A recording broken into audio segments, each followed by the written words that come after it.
Hello, hello, hello, and it is the Mio on MMA podcast, coming off of Victoria Day long weekend, which is why I am so late at getting this to you, because normally I have my reviews done on Sunday.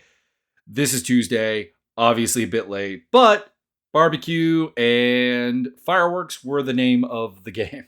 Really, actually, the problem here was that on Saturday night, we had both the UFC Vegas 92 card, which will be the bulk of this episode. But we also had Usyk versus Tyson Fury, which I watched the main event of, Fury versus Usyk, obviously, because, despite the fact that I don't label myself as a boxing fan anymore.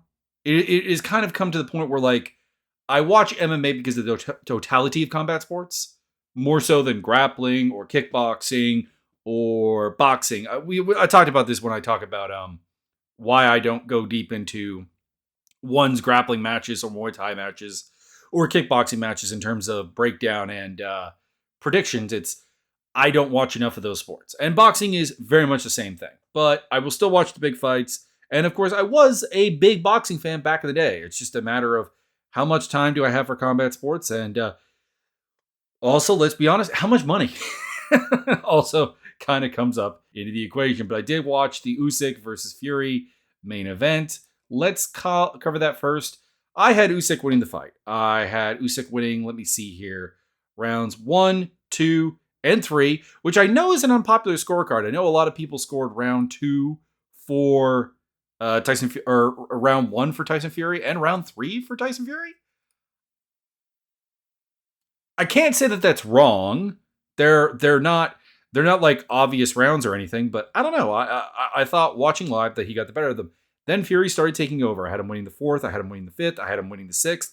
And I don't think you can give the 5th or the 6th to anybody else. Like, those are definitive Fury rounds. The 7th is a very, very, very close round. Apparently a 1-punch difference in total strikes landed, which is insane. Technically, I guess I probably would have given it to Usyk, but very, very close. I had a 4-3 Usyk at that point.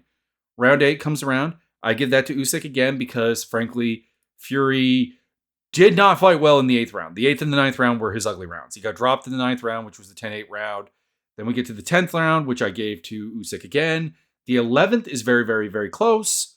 I think I don't remember. Did I give that to Fury? I think I gave the 11th to Fury, and then I gave the 12th to Usyk. So I have Usyk 1, 2, 3, 7, 8, 9, and 12, which gives him a 7-5 victory. That translates to what? 115 to 112. There you go. Worked it out. Anyways, that was my score. That being said, again, very, very close rounds in there. I would say that the only rounds that are obvious, they have to go to one guy. Fury got the 5th. Fury got the 6th. Usyk got the 8th and the 9th and the 10th. And then everything else is close. Well, 12th. I saw a couple people giving Fury the 12th round, but I really thought Usyk won the 12th round. I don't even really necessarily think that was that close. So, anyways, lots of closeness, lots of stuff there. We'll get the rematch. Unfortunately, not for the undisputed title because of the whole IBF title getting taken off of Usyk after this because of the Hrgovic versus Dubois fight, I do believe, is going to be the new IBF title.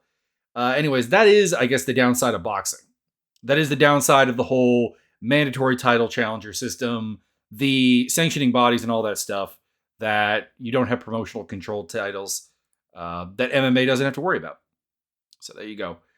Then we had, I don't know why I don't have it up already, but I don't have the Bellator card up, which is fairly dumb on my part because I was going to talk about this. Obviously, this happened on Friday night.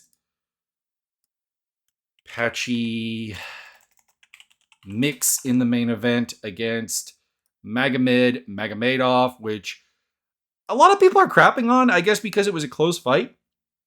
And I think the problem with that is that maybe the key here is why I enjoyed this fight is that I don't rank Patchy Mitch as the top guy in the world. I think there's a lot of flaws to his game. I think there's I think there's frankly just ways most of the other top bantamweights in the world can in fact fight him.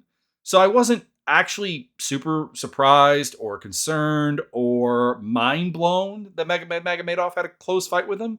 I thought it was going to be a close fight, and it was. So to me, it was a good fight. It was fine. Cedric Doumbe knocked out Jaleel Willis, or TKO'd him in the first round. It was a bit of a weird stoppage. Willis was getting up when the referee stepped in to stop this fight, so it was kind of weird. It's like it was a fight that I think that was obviously going to go Doumbe's way. Nothing was really working for Jaleel Willis. He was getting tuned up by the super hot prospect Cedric Doumbe, but it does make it a really, really, really weird stoppage when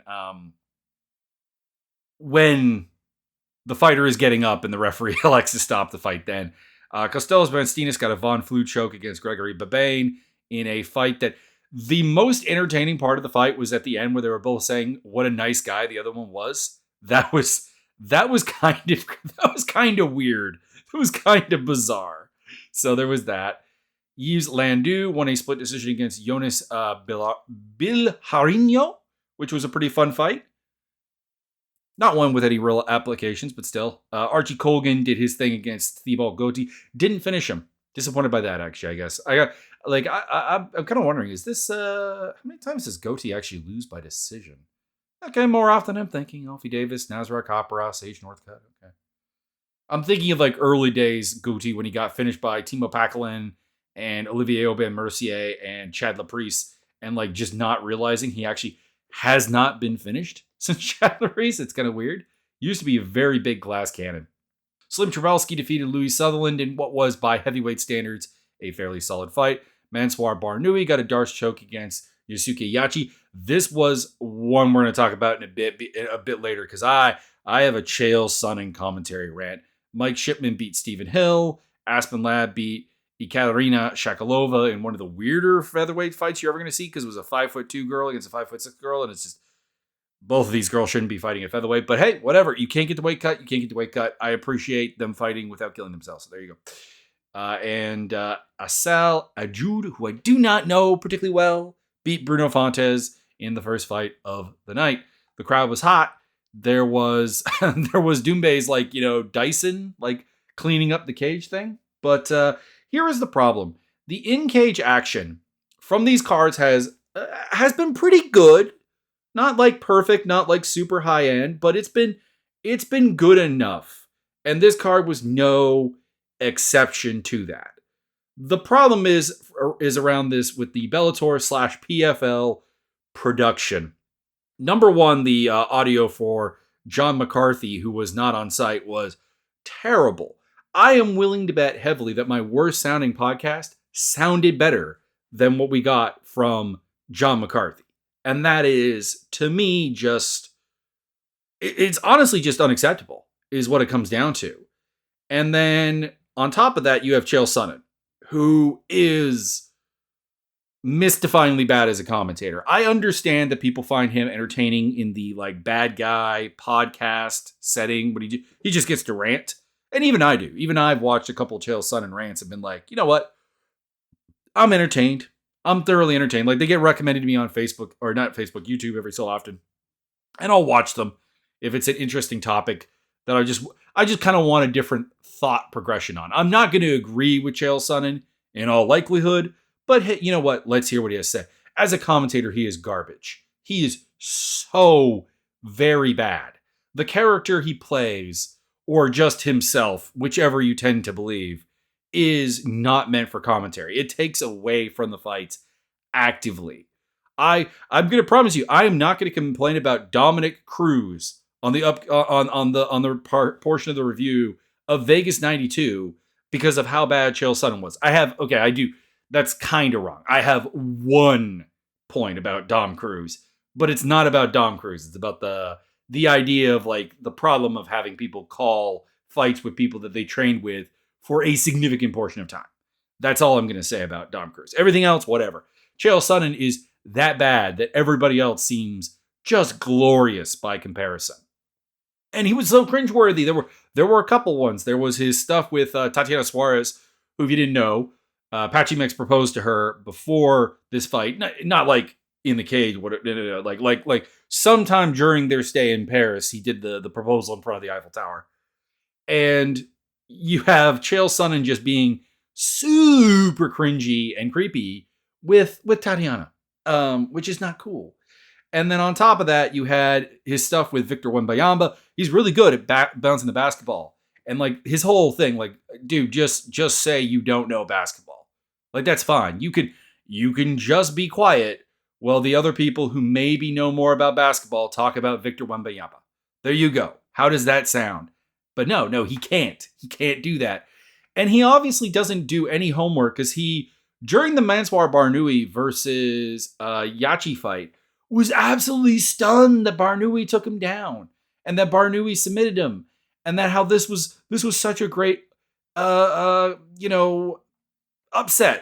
Mansour Barnaoui is known mostly for his grappling, guys. He's got a submission victory over Adam Piccolotti, submission victory over Asul Kwan, submission victory over Yoda Shimiyoshi at Road FC. Going back here, it's like, let's see here. The man has 21 wins. Here are the ones that are not by submission. He flying kneed Shamil Zavarov. He has a doctor stoppage against Lucas Shimilwicki. I'm sorry, I'm butchering that name probably. He knocked out Maxime Divinich. And we're back in 2015 when I'm getting to these ones, by the way. Kurt Warburton in 2013. And a knockout of Ivan Musardo in 2013. And then that's it. That's it. This is a man who finishes people by submission a lot. And it's not like Yusuke Yachi is some anti-grappling phenom. He is a guy who has been submitted by Roberto de Souza, which is, no shame, but still a thing that happened. Kleber Koki Earps as well. He's been submitted by Alexander Volkanovski by Triangle. That's a little bit weird. And it's it was weird. It was confusing, and it kind of ruined the event. So if I had any stock in Bellator, PFL, I guess now, but if I had anything to do with the Bellator section of PFL, I would be firing Chael Sonnen and keeping him the hell away from any commentary role with the company. You want to have him as a talking head? That's fine. He works fine in that capacity. But if you want him as a commentator, just go away. All right, UFC Vegas 92, Edson Barboza versus Lerone Murphy in the main event. This fight was great because it was kind of a coming out of the shell moment for Lerone Murphy. Now, I do also think that this is a factor of Edson Barboza having a bad fight. Age is maybe catching up to him a little bit. He was outlanded in every single round by Murphy. He was kind of bullied around the cage by Murphy. He had some good leg kicks, but that was kind of really the only positive moments he had in the fight, was connecting really solidly with the legs of Lerone Murphy. Like Lerone Murphy, who again is a guy who has had close fights with the likes of Josh Kulabau, just kind of went out there and like bulldozed him. Unquestionably won rounds 2, 3, 4, and 5.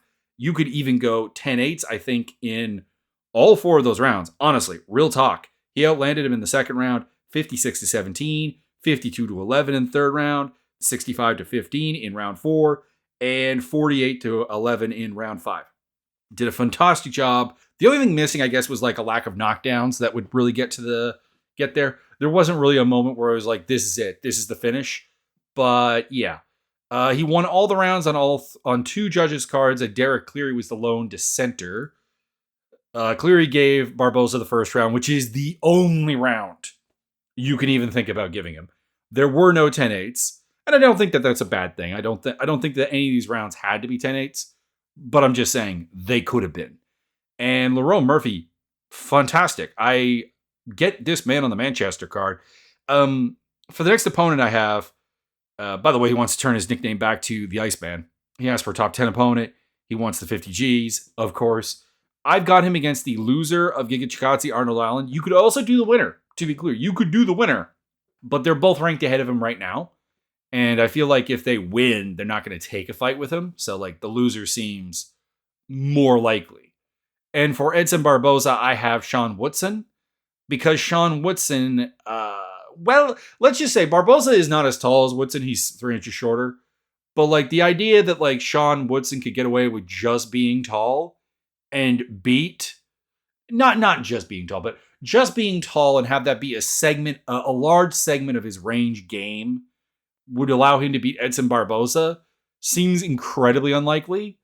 But you know what? If he can do that, then that's a huge feather in his cap. And it will probably finally convince me that Sean Woodson can be a little something something that the UFC keeps trying. Well, not necessarily the UFC, but like there are a couple of commentators that are really big cheerleaders of Sean Woodson. And they don't train with him, so it's a bit weird. But anyways, that's the fight I would do. Co-main event was Chaos Williams knocking out Carlston Harris. Pretty quick. Carlston Harris just kind of crashed into him and he got knocked out. There you go. Done. Bingo. Chaos Williams, I want to see fight Michael Morales. I think that would be a great fight. It's a guy. It's something that would test both of them. Morales brings a level of physicality that Chaos Williams generally doesn't see and probably is the better athlete of the two. And then in the case of Morales, you would get someone with a very functional kind of, how should I put this, pace-based striking game that can really kind of take it to Morales and make him, not necessarily make him pay, but like make it so that just winging like wild hooks doesn't win him the fight. And that would be interesting. For Harris, I have the winner of Gabriel Bonfim, which I think it'll be Bonfim for the record, against Angelos. I don't have a lot of faith in Losa to win that fight. Rahiz Brahimov versus Themba Garimbo. Garimbo won all 3 rounds. Took him down kind of at will. Out-clinched him. Did his thing. He got very emotional afterwards. Apparently his wrestling coach's mom passed away of cancer while he was here, helping him prepare for this fight.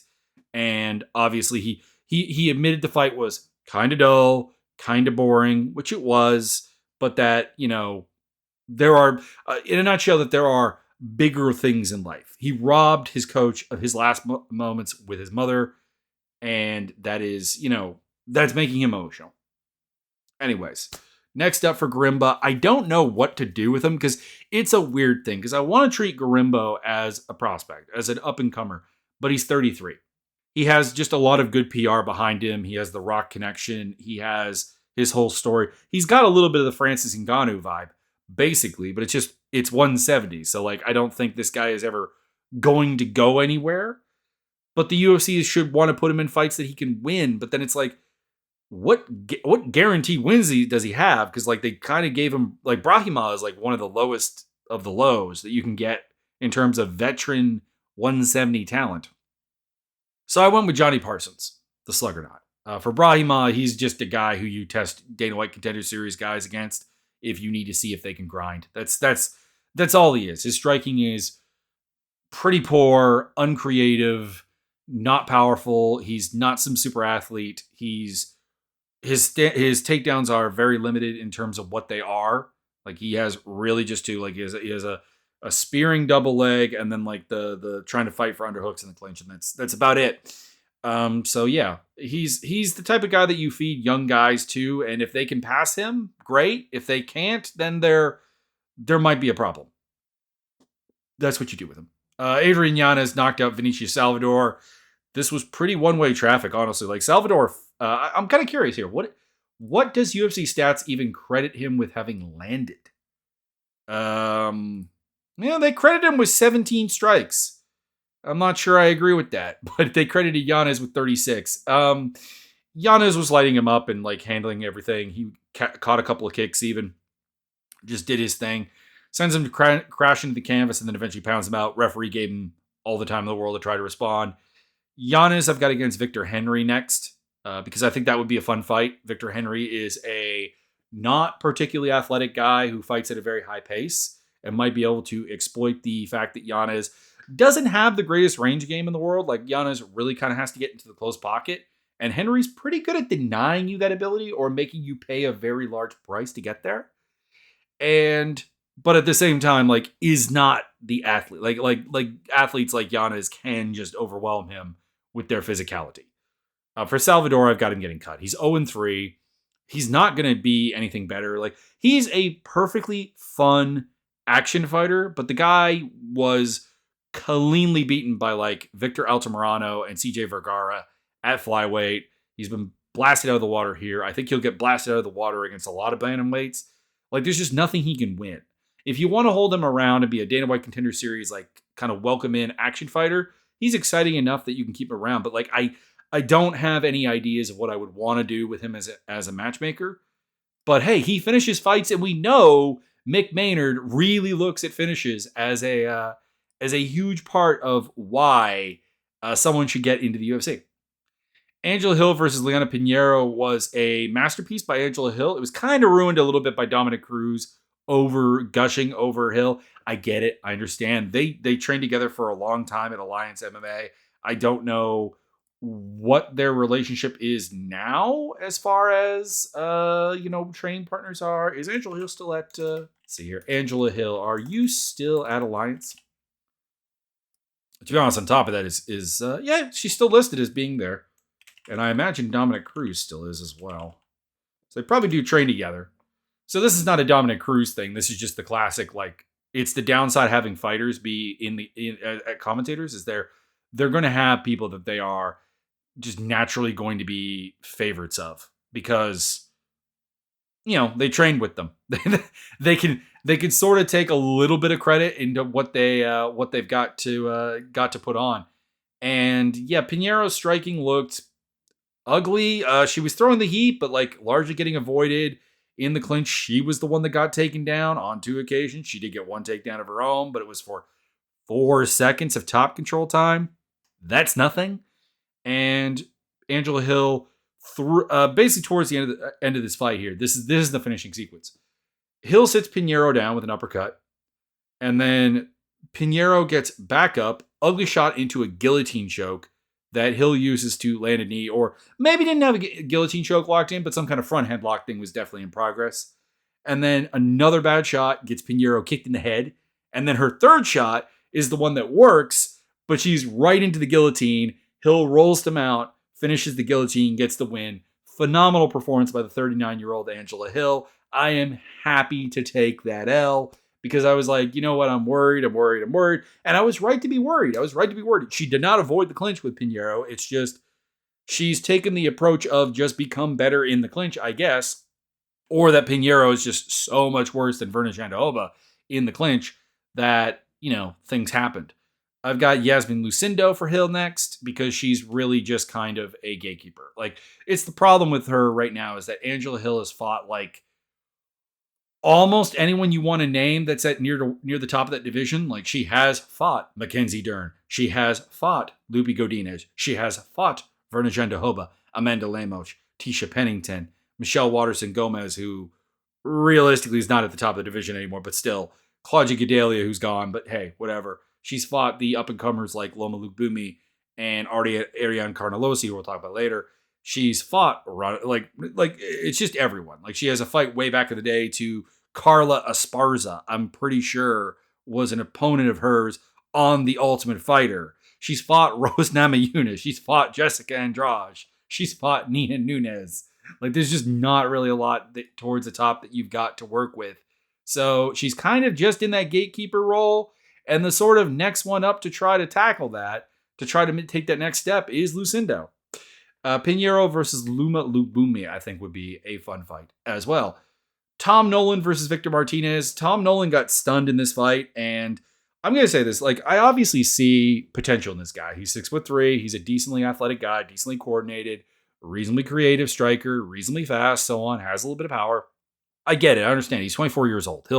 Hopefully he'll get better. But my God, does right now his defense really just constitute being tall? Because Victor Martinez, the few times he was willing to press down the gas pedal and just go for it, just nullify the reach, he was able to hit Nolan pretty hard and even dropped him in this fight. But shortly after getting dropped by Martinez, Nolan gets up. Martinez crashes into him. He's got the confidence, knee to the body, right in the liver, puts him down, ground and pound to finish the fight. Boom. There you go. Nolan has got himself a UFC win.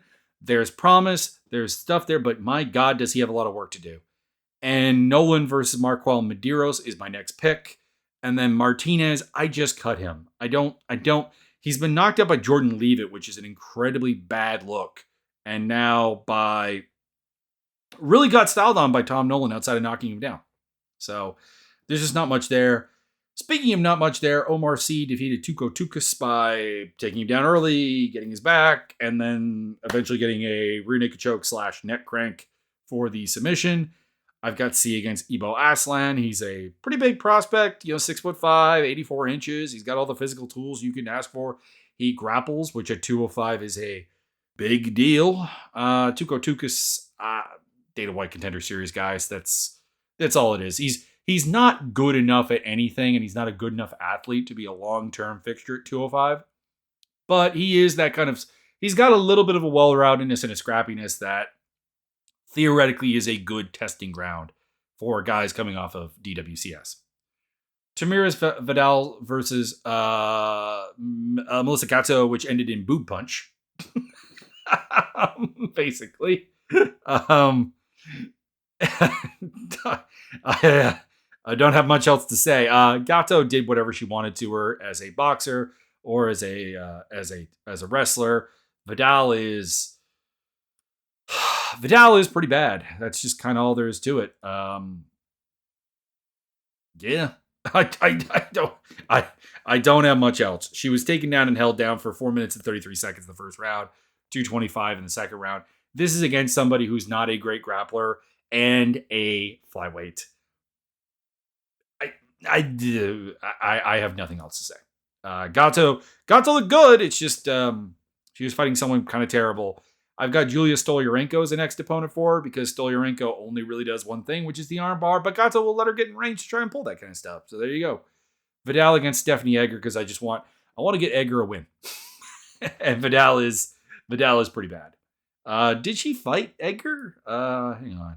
Who was it that Vidal beat and has lured me into the idea that she can be decent? Right. It was Ramona Pascual. She hit Ramona Pascual with that flying knee. Right. And then lost to Montserrat Rendon and now Gatto. By the way, that's twice she's tried to get a timeout for a boot punch. Warley Alves got absolutely destroyed by Abus Magomedov. I don't have much else to say. Abus just kind of train wrecked him. And you know what? I'm going to say a lot of nice things about Abus Magomedov here. Abus came in as a guy who was in his 30s. He's 33 years old now.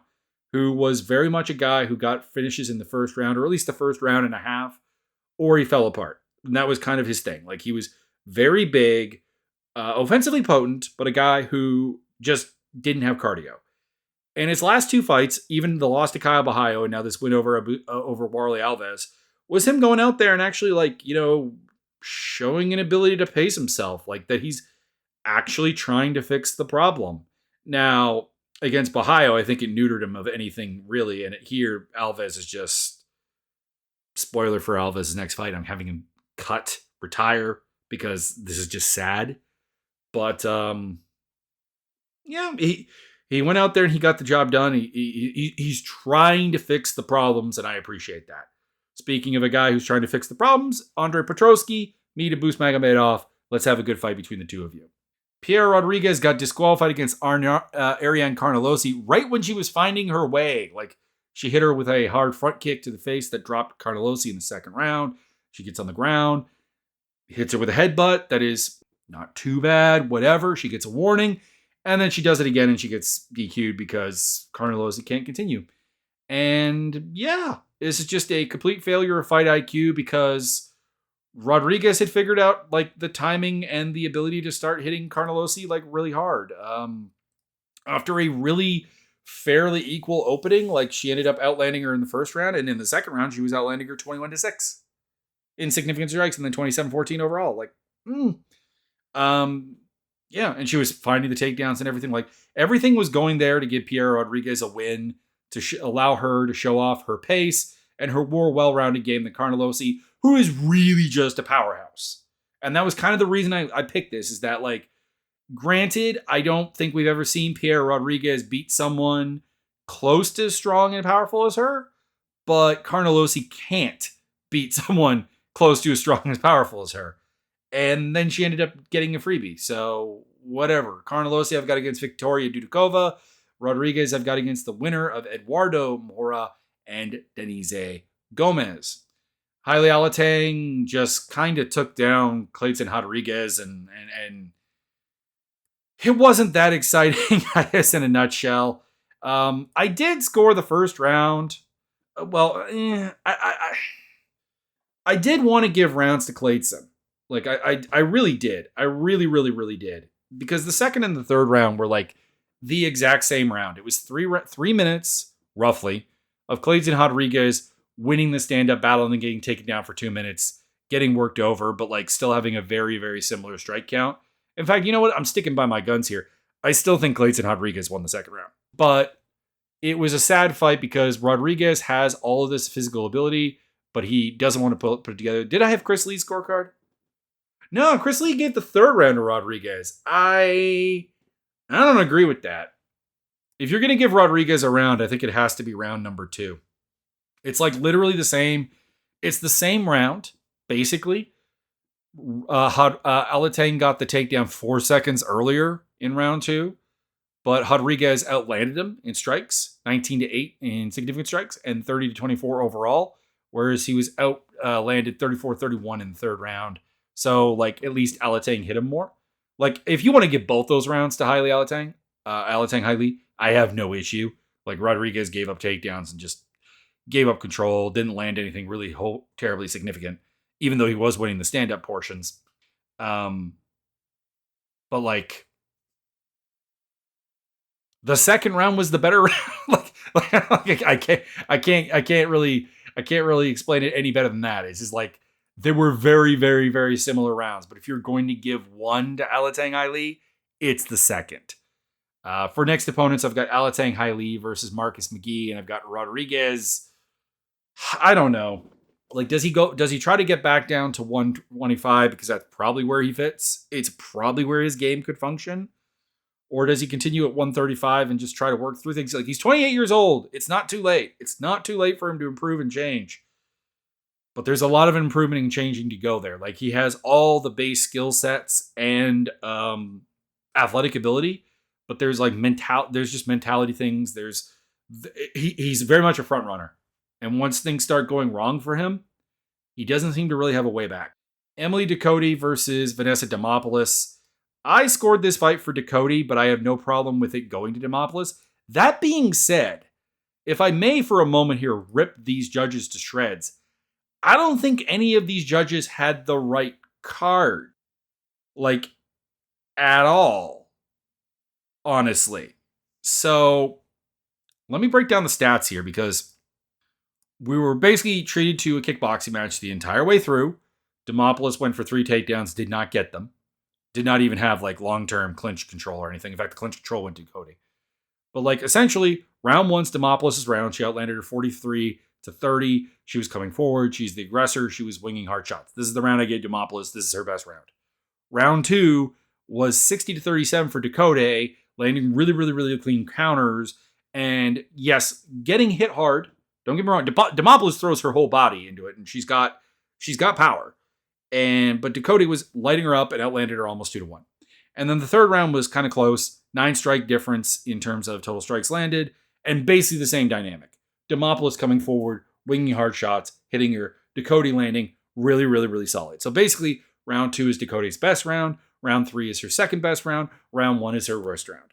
And same for Demopoulos. So basically, I would say round 1 has to go to Demopoulos. Round 2 has to go to Ducote, probably. And then round 3 is the toss-up, right? But then you look at the judges' scorecards. Derek Cleary gave Ducote the first and the third, and not the second. What is wrong with you? And Sal D'Amato, all right, Sal D'Amato, actually, I take that back to all the scorecards they make out. D'Amato's fine. He scored 1 and 3 for Demopoulos, round 2 for Ducote. Ron McCarthy gave the first round to Demopoulos. So far, so good. Gave round 2 to Demopoulos. Defendable. And then gave round 3 to Ducote. I don't understand any of these cards. Ducote was very much the favored from the media, including 30-27s from Sherdog twice, MMA Mania, Combat Press, Best Fight Picks, and MMA Junkie and MMA Mania. I'm not sure I agree with that. I think I have a very, very hard time giving Ducote the first round. But better. McCarthy and Cleary screwed this up. And I think, like, That's the thing is like, I don't think the wrong winner was named, but at the same time, these scorecards don't make a lot of sense. For Demopoulos, I've got Jacqueline Amarin, and for Dakota, I've got Sam Hughes in a battle of the two ladies that I really, really, really want to take that next step and become better, but they have physical and mental limitations that they just don't seem to really have a solution for. Sam Hughes looked like for a while there she was getting better, but now has hit a plateau again. Anyways, that is all. I hope you enjoyed. Check out the links down below for my social medias, for the MMA Discord simulator, and my video gaming stuff, because if you enjoy hearing me talk about fighting, you might enjoy watching me play video games. Just a thought.